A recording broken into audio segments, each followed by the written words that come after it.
Olá! Tem uma citação que fala assim: onde todos pensam igual, ninguém pensa. E essa citação eu gosto tanto dela porque eu acredito mesmo que quando a gente vai no efeito manada, a gente esquece de questionar e de saber por que, que a gente está fazendo alguma coisa ou indo para algum lugar. É aquela anedota do ônibus de Abilene, né? Que todos vão para Abilene sem saber por quê. E quando chegam lá se questionam. E às vezes as pessoas falam assim: ah, mas eu não sou assim, eu faço aquilo que eu quero. E não tem noção das crenças limitantes que tem dentro de si e que muitas vezes te aprisiona de não ser realmente quem você é. A gente acha que não. Já reparou aquelas piadas, aqueles vídeos de humor que tem umas risadas no fundo, que a gente sabe que são risadas produzidas, que a gente sabe que é um som que foi colocado e ainda assim a gente ri. Já reparou nisso? A gente sabe, às vezes não tem graça, mas aquela risada ali, ela tem um efeito, né? E a gente acaba rindo nem sem saber por quê. Ó, vou fazer uma brincadeira com você. Tá vendo? Sua mão. Estica seu braço e olha para sua mão. Fica olhando para sua mão. Nós vamos fazer o seguinte: você não vai mais olhar para o vídeo, você só vai escutar o que eu vou falar e vai ficar olhando para sua mão. Fixa o seu olhar na sua mão. Olha bem para os seus dedos, olha para as suas rugas, para as linhas dos seus dedos, olha para a sua unha. Olha para a mão, para a palma da mão. Olha bem o dedo do meio. Repara bem como que é o dedo do meio. Vê se ele tem muitas linhas de expressão, muitas ruguinhas. Vê se a unha tá bonita. Vê se você tem muitos pelinhos. Foca bem na sua mão e no seu dedo do meio. Fica olhando para ele um tempo. Olha bem cada detalhe do seu dedo. Repara bem nele, vê se tem alguma pelinha, se tem alguma sujeira. Fica olhando bem mesmo para o seu dedo. Olha bem cada detalhe dele e me responde: quantos dedos você tem? Já reparou que tem gente que vai falar assim, 5?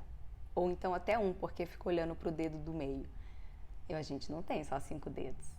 Se você for verdadeiro, você vai com certeza confessar que você pensou isso. Por que isso?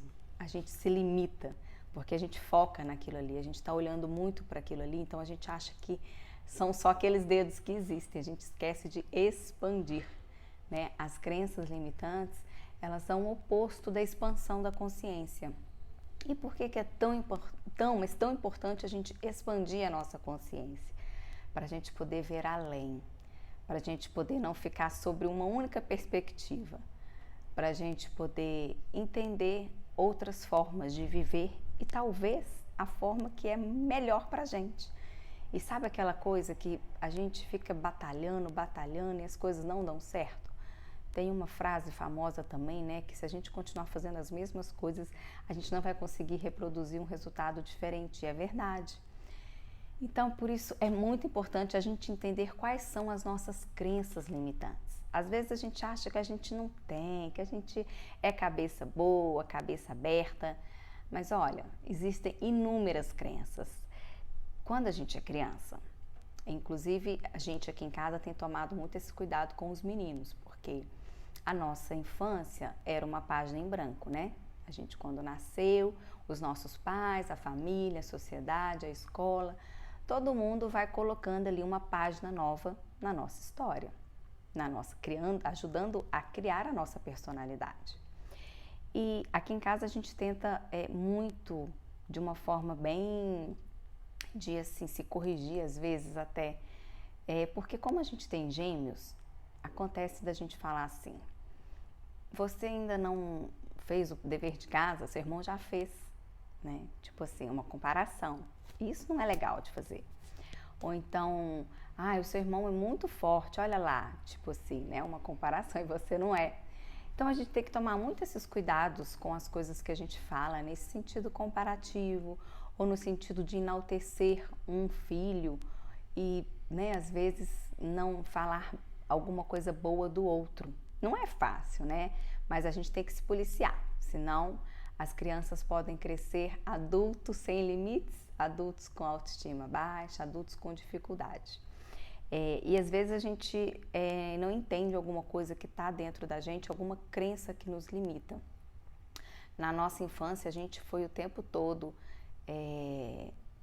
criado com essas crenças. Ela é muito inconsciente, né? Não tem como a gente falar assim, nossa, aquela criança vai nascer sem nenhuma crença. Não tem como, porque tem crenças que realmente são essenciais, são importantes, mas tem crenças que nos limitam, né? E a gente tem que tomar esse cuidado para a gente poder não deixar de viver a vida. Então, por isso que a gente tem que fazer um exercício mesmo de interiorizar, de autoconhecimento, de entender o que é que está me impossibilitando de fazer uma coisa que eu tanto quero, que me faz tão bem, né? Quais são os meus autossabotadores, né? Porque às vezes a gente pensa assim, não nasci para dar certo. Já escutei muito isso. Como assim não nasceu para dar certo? Então por que você nasceu, né? Claro que a gente nasceu para dar certo, né? Ou então assim, você não tenho tempo para nada. A gente escuta muito isso, né? Até hoje, todo mundo, a gente todo dia para hoje e analisa se alguém não vai falar isso para você. Não tenho tempo para nada. E tempo é prioridade. Então você não tem prioridade para aquilo ali. Não é que você não tem tempo para nada. E aquilo te aprisiona, te limita. Tem uma que é muito clássica, que a gente acha que dinheiro é sujo, né?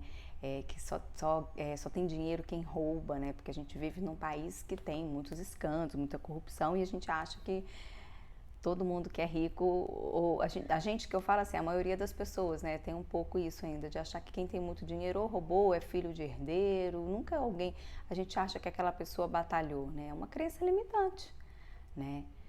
Tem uma outra que depois que a gente se torna mãe, eu acho que ela é muito forte. Sou muito velha para isso. Eu mesma já falei isso. Nossa. A gente acha que... Porque pariu, né? Envelheceu. E aí a gente acha que a gente está muito velha para fazer as coisas. E não, né? A idade não... É claro que tem coisas que a nossa idade, né? A cronologia vai acabar limitando, porque a gente às vezes não vai ter um bom condicionamento físico e tal. Mas tirando isso, a gente nunca é velho, né? Isso está na nossa cabeça. Tem várias crenças. Eu acho que assim é muito pessoal isso, assim. Cada um vem com uma, né? Porque cada um tem uma bagagem e a gente tem que entender esse processo, tem que saber aquilo que realmente está limitando a gente de viver uma coisa que pra gente é muito importante e a gente não consegue sair do lugar. No filme da Frozen, o Frozen 1, é muito interessante porque os pais da Frozen, quando eles descobrem que ela tem um poder, né, de onde ela tocar, virar gelo, eles impedem ela de viver, né, ela tem que ficar dentro de um quarto, excluída do mundo. E é claro, gente, ninguém quer isso, né, isso é muito triste. E quando os pais dela morrem, simbologicamente, na realidade, é a morte de uma crença, dessa crença que eles colocaram nela, e eles não fizeram isso de maldade, porque a gente, pai, né, nós que somos pais, nós realmente muitas vezes por proteção aos nossos filhos, a gente realmente faz isso, a gente fala com eles, não pode, você não deve fazer isso, que não vai fazer bem para todo mundo, é um mal, enfim. Mas às vezes essa proteção, ela tem um certo limite, né? E quando eles morrem, a Frozen se vê, a Elsa, né? Ela se vê nesse processo de buscar ela, né? E ela passa a viver a própria natureza. Ela se encontra ali, o livre estou, essa liberdade é isso. Ela é ela entender a alma dela e viver a própria natureza, né? E a gente faz muito isso. Eu lembro esses dias que a gente estava no parquinho com os meninos. E é engraçado que assim, os meninos vão fazer 4 anos agora. Mas tem um brinquedo que é um arco, assim, sabe? Que ele tem as gradinhas, né? E eles vão para um lado e para o outro, igual um macaquinho, assim, né? Ou então vai por cima.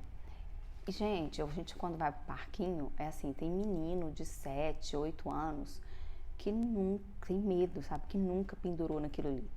Eles veem os meus meninos pendurando, a Yara vai muito com a gente lá, a Daiane leva a Yara também, a Yara é uma macaquinha também. Aí ela pendura, eles penduram, vão para um lado, vão para o outro, vira de cabeça para baixo, igual menino mesmo, que eu fiz muito isso na infância, né? E é engraçado, tem meninos de 7, 8 anos que tem medo e que falam, ele vai cair, sabe? Eu falo, não, vem cá, vou te ajudar. E eu vejo que é muito da proteção dos pais, né? Quando os meninos fizeram um ano e pouco, que eles começaram a andar, né? Que fica em pé, que começa a andar, a gente meio que fica assim, né?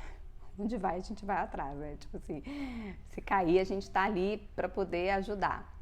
É claro que como uma forma de proteção, a gente não pode deixar eles sozinhos, andando em qualquer lugar, a gente tem que estar perto mesmo. Mas eu sempre tive muito esse cuidado e normalmente a gente ia muito para lugares que tem grama, mato, tem uns parques que tem uma grama grande, assim, para eles poderem andar à vontade, sabe? Porque se caísse não ia machucar. Porque se a gente fica muito assim também como um cercadinho, né? Na casa da minha sogra tem um pula-pula grande que eu adoro ir pra lá, porque lá no pula-pula, no início, né? Agora eles já estão maiores, mas quando eles tinham essa idade era gostoso deixar eles lá, porque se caísse era molinho, não machucava, não tinha risco nenhum. Então era uma forma de me dar um tempo para tomar um café, né? Pra ir no banheiro, fazer alguma coisa. Eu falava que era meu chiqueirinho, né? E eles poderem ficar tranquilos ali, andarem e tudo. E é importante a gente colocar esses limites, claro, né, gente? Limite nesse sentido, para criança, como uma proteção para a criança, né? Não vai soltar ela na rua, né? Mas a gente tem que tomar muito cuidado da forma como a gente coloca os limites e também até que ponto, né? Porque às vezes a gente vai criar na cabeça da criança que ela não pode, não pode. Ai, a criança vai crescer com medo de tudo. Porque eu fico vendo, gente, menino de 7, 8 anos vão pendurar naquele arco, né? Você cair, vai bater meus meninos caem, bate a bunda no chão e nunca morreram por isso, eles não machucam, né? Não é uma altura assim de perigo nem nada.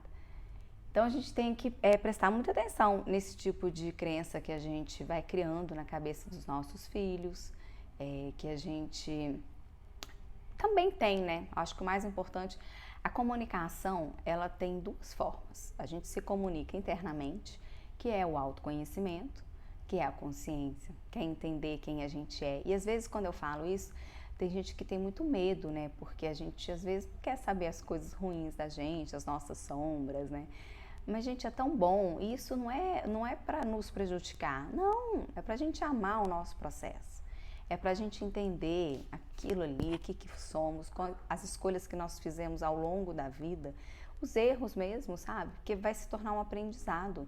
Tem uma amiga minha que recentemente falou assim comigo, que adorou essa questão do autoconhecimento, porque ela descobriu que ela se tornou mãe porque ela queria sair de casa. Ela queria muito sair da casa dela. Ela não estava feliz, ela não tinha uma condição financeira muito boa. E aí o namorado dela na época ela viu nele uma oportunidade e ela sabia que só ia casar se engravidasse. Ela engravidou, casou super jovem e a gente não tem que julgar, não tem ninguém aqui que pode julgar ela, porque só ela sabe. E ela descobriu isso recentemente e ela falou assim que foi muito libertador para ela descobrir isso. Porque com isso ela passou a se comunicar melhor com o marido, com os filhos e com ela mesma. E se perdoou, porque ela sabe que não é uma questão que ela foi criada, né? Os pais dela criaram ela para ela poder encontrar um homem bacana e casar, né? Então tudo vem lá de trás. E quando a gente faz esse autoconhecimento, né? Quando a gente comunica com a gente mesmo e a gente sabe o porquê das nossas escolhas, o caminho que a gente seguiu, tudo abre, né? A mente abre, né? A consciência expande e a gente entende muito dos nossos processos. E isso não é para nos fazer sentir mal, não é para aprisionar, não é para a gente suicidar, nada disso. É muito pelo contrário. É para a gente poder se libertar dessas crenças, sabe? Se libertar dessas questões que muitas vezes não deixa a gente andar, não deixa a gente ir para frente, a gente fica lá limitada a uma coisa que veio dos nossos pais, da família, da escola, e a gente não evolui, né? E a gente realmente não faz aquilo, a gente não ressignifica a nossa vida, né? A maternidade, eu sempre falo que é uma grande oportunidade, inclusive essa rede materna, né, aqui do Mãe Livre Feliz, eu acho tão legal, porque todas as mães que eu entrevisto, nunca nenhuma delas falaram nada como uma verdade absoluta. Você vê que todas elas falam assim, de uma forma muito espontânea, elas falam as crenças de uma forma muito natural, porque foi a criação, foi a educação que elas tiveram, foram as referências que elas tiveram. Mas você vê que nenhuma delas coloca algo como sendo uma verdade absoluta que tem que ser vivida.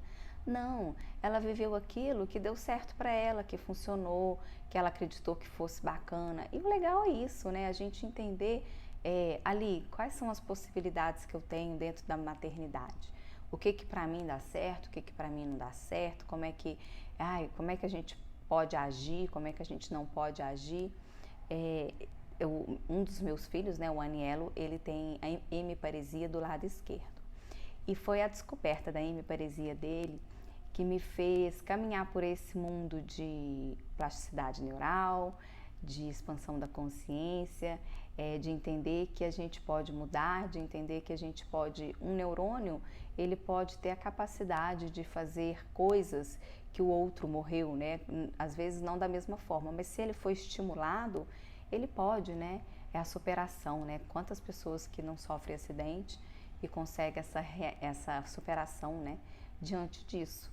E quando eu descobri isso, eu estudei muito isso e eu passei a ser a pessoa mais, assim, todas as atividades que eu faço com eles, porque acaba que o Emanuel entra na jogada, né? São muito assim, para poder estimular mesmo, sabe? O fisioterapeuta dele, o Lucas, uma vez brincou assim que eu já sou uma TO formada, de tanto que eu estudo, que eu busco. E isso foi uma coisa que abriu muito para isso, e principalmente por uma crença que eu tinha, que assim, é minha, né? Que eu achava que eu não podia fazer nada, né? Que eu tinha que só seguir o protocolo dos outros profissionais. E a gente tem uma possibilidade muito grande, gente, de competências, de fazer muito mais do que aquilo que a gente acha que a gente é, né? Eu acho que a maternidade, ela traz muito isso, essa ressignificação da maternidade, ela transforma nesse sentido. Depois que a gente se torna mãe, eu acho que a gente vira uma leoa, né? Eu acho que a gente tem tantos sentimentos juntos. Eu lembro quando também os meninos vieram para casa depois da UTI, o Emanuel no dia seguinte, ele não conseguiu amamentar e ele deu um desmaio assim mesmo. E a gente desesperou, né? E voltamos para a maternidade. A maternidade não é um pronto-socorro. Então, assim, a gente teve uma certa dificuldade para entrar, mas eu tava igual uma leoa. Nossa, descabelada, gritando, pelo amor de Deus, meu filho precisa entrar de novo. Ele não tá mais, desde um dia mais ou menos praticamente, que ele não alimentava nada. E um prematuro não alimentar durante o dia é ruim, ele chorava muito, então ele já estava muito bambo. Eu lembro até que eu estava no corredor do hospital, lá embaixo, né, onde a gente dá a entrada, e eu estava sozinha, fiquei muito sozinha, assim, uns 3 horas eu acho que eu fiquei sozinha. E eu lembro que passou uma senhora e eu chorava, e com ele no colo já todo prostrado, né? Aí ela virou para mim e falou assim: olha, não fique assim, Deus está te olhando e seu filho vai ser cuidado, ele não vai morrer. E aquilo foi tão importante para mim, assim, porque me deu uma renovada na possibilidade, né? E realmente eu vi ali que a gente não precisa, assim, por conta de um problema que a gente vive, não precisa achar que aquilo é o fim do mundo, né? Que tudo tem solução, né? Eu estava olhando muito pro dedo do meio, ou só para a mão, estava esquecendo de ver que eu tenho dedos no pé, nas outras mãos, né? Por isso é importante a gente expandir a consciência, para a gente poder ver tudo aquilo que a gente passa e tudo aquilo que às vezes a gente queria mudar e a gente não consegue, como outras possibilidades, né? Senão a gente vai viver no mesmo lugar, né? A gente não sai do lugar, né? Fica ali, vivendo aquele círculo vicioso, né? As pessoas falam muito isso, círculo vicioso, porque a gente não consegue realmente ver a raiz do problema e procurar uma solução, procurar uma outra forma de viver aquilo com muito amor, né?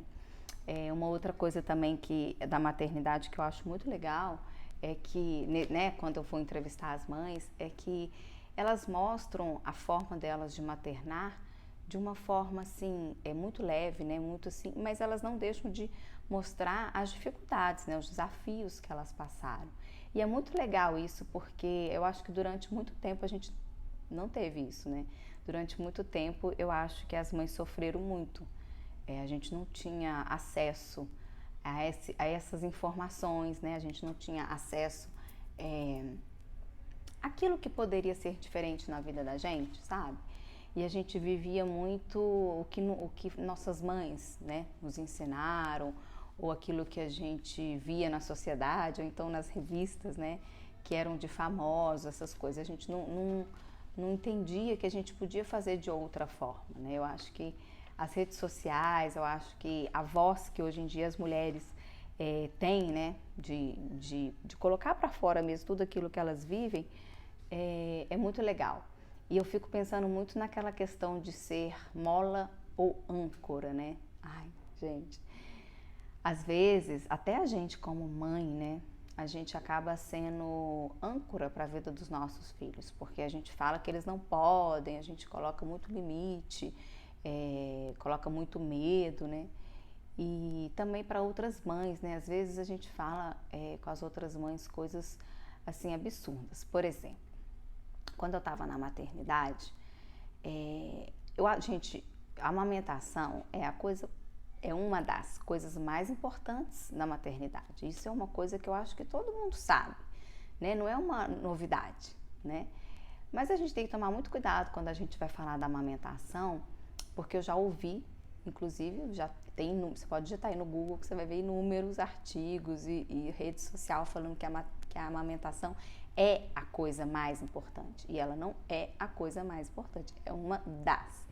E por que eu tô falando isso? Porque a gente cria essa crença na cabeça das mulheres e lá na maternidade, gente, eu vi, não foi uma ou duas, foram várias mulheres que não amamentaram, que não tinham condições de amamentar, o leite não desceu, secou, não tinha condições. Eu mesma não amamentei por muito tempo, porque eu cheguei a ter, meu peito empedrou, né, eu lembro que a Júnia teve aqui em casa para me ajudar, tive febre, nossa, foi uma loucura. Mas lá na maternidade a gente tinha que ordenhar pela mão, era manual e era muito pesado. Então, às vezes, assim, durante um tempo os meninos receberam o meu leite, mas nossa, eu ia pro chuveiro, colocava água quente, as pessoas me ajudavam com dicas, bebia muita água, meu peito ficou todo machucado. E o Gedão um dia virou para mim e falou assim: amor, mais importante do que isso é você ficar bem, né? E ele falar isso fez toda a diferença, porque lá na maternidade a gente ouvia muito as mães, tinha mãe que chegava na salinha de espera e falava assim: nossa, eu tirei 100 ml hoje, e a outra coitada lá que às vezes não tinha leite, ai, não tirei nada. E assim, graças a Deus que o pessoal que trabalha lá, as enfermeiras, os médicos, eles nunca falaram isso. A doutora Roselu mesmo é uma fofa, ela virou e falou assim: gente, a coisa mais importante nesse momento é o afeto. É vocês estarem com filhos de vocês, é vocês estarem perto. E eu ficava lá de 6 da manhã até 10 da noite, né? Eu ficava agarrada nas incubadoras, contava altas histórias, colocava no colo, podia colocar só 2 horas. Colocava 2 horas ia fazer xixi, voltava, colocava outro 2 horas. Ficava lá o dia inteiro. E ela falava muito isso, que às vezes a gente cria isso na cabeça das mulheres. Então, quando a gente for falar de amamentação, principalmente as mulheres que são formadoras de opinião, né, elas têm que tomar muito cuidado para não falar que é a coisa mais importante. Porque senão uma mãe que não tem condições, não teve leite, teve mãe lá que chorava, a gente estava chorando lá dentro da salinha, porque se sentiu mal amada, falava que Deus não amava ela, que Deus não deu leite para ela. E, gente, isso não é caso de rir, isso é sério. E a gente que faz isso, é a nossa sociedade que provoca isso nas mulheres.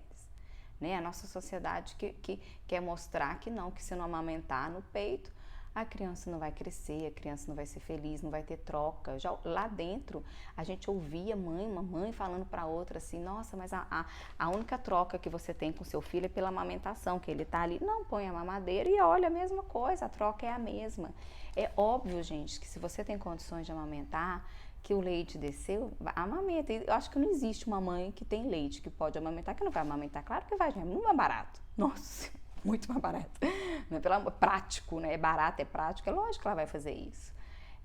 Mas a gente, às vezes, fala as coisas e por isso a gente tem que tomar muito cuidado na forma de comunicar. Eu acho que a comunicação, cada vez mais, ela tem que ser eficaz, amorosa, trazer contribuição para o outro. Né? A gente tem que parar um pouco de provocar, de ser a âncora. Mola propulsora é aquela que, olha, não está amamentando, não desceu leite, não tem leite, tudo bem. Vamos comprar uma mamadeira, vamos comprar um leite, uma fórmula e pronto, seu filho vai crescer saudável, a mesma coisa. Os meninos estão aí com 4 anos, graças a Deus, super saudáveis. Então, assim, a gente tem que levantar mais bandeira de empatia, de compaixão, de amor e menos bandeira de limitar, né? Limitar como se a criança só pudesse crescer e ser feliz se ela amamentasse no peito. Não é bem assim, né? Então, assim, na realidade, lá na UTI, eu tenho tanta história para contar de tanta coisa, de crença, inclusive, mas, assim, essa foi uma que isso me marcou muito, porque eu realmente ouvia muitas, e sempre vem da mãe, da outra mãe, né? Essa mania de competir. Eu lembro que lá as pessoas perguntavam assim, quanto tempo seu filho está aqui, né? Era uma disputa, o meu tem 30 dias, o meu tem 100, o meu... né? Não, a gente tem que aprender a comunicar mesmo, né? É a comunicação interna que a gente faz, o autoconhecimento, a consciência, e a comunicação externa, né? Que é a sua postura, que é as suas expressões faciais, a forma como você fala, a comunicação não verbal, né, que é muito importante. E eu acho que é muito legal quando a gente pode levar para uma outra mãe uma palavra de apoio, um sorriso, um abraço. Eu lembro que lá na maternidade eu adoro tomar café, né? Nossa, adoro. E aí eu e a Jaque, a gente sempre ia lá para a salinha para poder tomar. A gente já sabia a hora que o café chegava. Às vezes atrasava 10 minutos, a gente já ficava lá, meu Deus, eu quero café. E a gente ia lá, levava um bolo para dividir para todo mundo, sabe? Eu acho que é isso, a gente tem que, a nossa forma de ser mães, né? Não é como juiz da outra, o que ela tá fazendo de errado, tá fazendo certo. A mamãe, ela sempre foi uma mãe muito mãe, assim, voltada para ela. E ela sempre foi mesmo. E minha mãe sempre, até hoje, ela acha que ela é a dona da razão, assim, com tudo. Eu e o Léo, a gente brinca muito com ela. Mãe, você acha que você é dona da verdade? Mas eu acho muito legal porque tudo que eu pergunto pra minha mãe da maternidade, ela vira pra mim e fala assim, não, você não tem que ficar perguntando pros outros, não. Tem que ficar sabendo dos outros, não. Não, vive aquilo que você acredita. Mas ela dá muito palpite, ela dá muito pitaco. Mas vó, né, gente? Que vó que não faz isso. Mas é interessante isso da minha mãe, e eu puxei muito isso dela, e durante toda a minha maternidade, nesses 4 anos, né, eu realmente sempre fui muito voltada aqui para dentro de casa. Primeiro eu escutar a minha intuição, converso muito com Deus na minha meditação, pergunto muito para Ele qual que é o caminho que eu devo ir, eu sempre vivi isso muito tranquila mesmo, muito, porque às vezes se a gente for escutar muitas opiniões, e acho que quando a gente se torna mãe, a gente vira, sei lá, um lugar público, né? Que todo mundo vem, fala o que quer e pronto, e a gente tem que aceitar, e é uma loucura. Então eu sempre fui muito assim mesmo, assim, de voltar para dentro de mim, sempre dialogo muito com o Gedeon. O Gedeon é um mega pai, né? E um mega parceiro. Ele realmente sempre participou de tudo, de tudo. Inclusive quando os meninos eram bebês ainda, que eu já falei, né, que ele chegava em casa, eu falava, não, eu que vou fazer compra. Ele nunca questionou nada, ele assim, sempre teve uma parceria muito grande mesmo comigo, que ele sabia, né, do dia a dia, sabia como é que era os desafios, sabia da minha doação, né? Então, ele nunca importou com isso, muito pelo contrário, ele até hoje, ele fala, não, amor, vai, faz isso, ele super apoia. E é muito importante essa comunicação mesmo, a gente saber falar com as outras pessoas com amorosidade, né, com docilidade, e a gente ser mola propulsora, gente. Pelo amor de Deus, vamos parar de atrapalhar a vida das pessoas, né? As mães já têm muitos conflitos, né? A gente se torna mãe, a gente já tem uma pressão muito grande da sociedade, né? Que se a gente não realmente interiorizar, a gente fica doida, a gente surta e ainda não precisa de vir outra pessoa para poder falar, não, tem que ser assim, tem que ser assado. Vira e mexe, as pessoas colocam coisas na sua cabeça assim que não tem nada a ver, né, só para você poder se sentir mal. E às vezes as pessoas nem fazem de má fé, né, gente? É tanta crença, tá vendo? Tudo tem a ver com as crenças.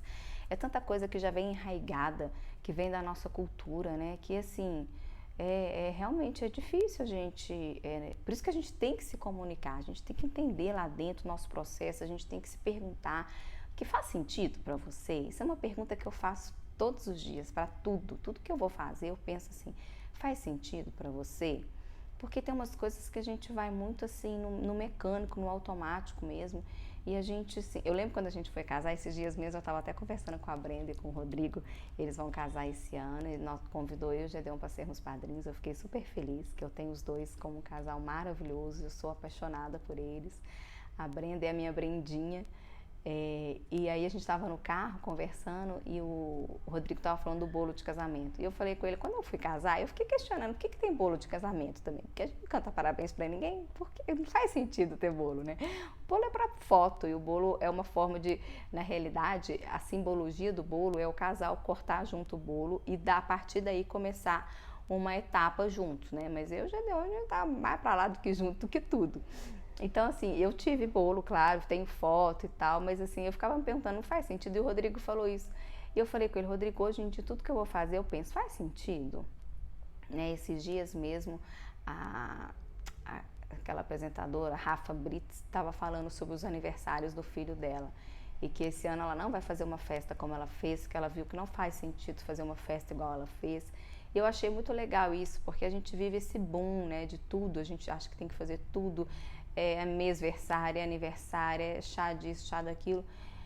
E assim, isso faz sentido, né? Eu não tenho nada contra, gente, não é isso. Eu tô falando que a gente só tem que saber se faz sentido pra gente. Se faz pra você, então faça.